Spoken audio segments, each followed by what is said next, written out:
এই হলো Realme mobile. এটার আজকে ডিসপ্লে রিভিউ দেবো। এইভাবে এখন অব্দি তোমরা দেখোনি কীভাবে রিভিউ দিতে হয়। দেখো, দেখলে বুঝতে পারবে, নাহলে বুঝতে পারবে না। তাহলে এইভাবে দেখিনি যেরকম হয়, এরকম কালার। ওরে বাবা, ও মাই গড।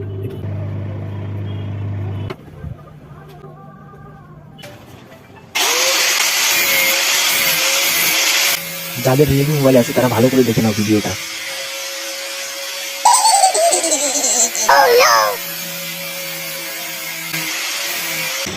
এখনো ডিসপ্লে কাজ করে সুন্দর। এই যে গেল না, ঠিক আছে এখনো। মডেলটা দেখো, রিয়েলমি আসলে এইভাবে দিতে হবে, এই মেশিন দিয়ে রিভিউ দিলেই হবে।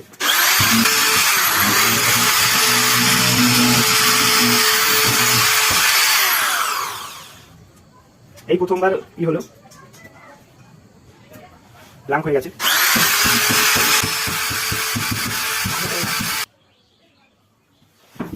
লা লা লা লা লা।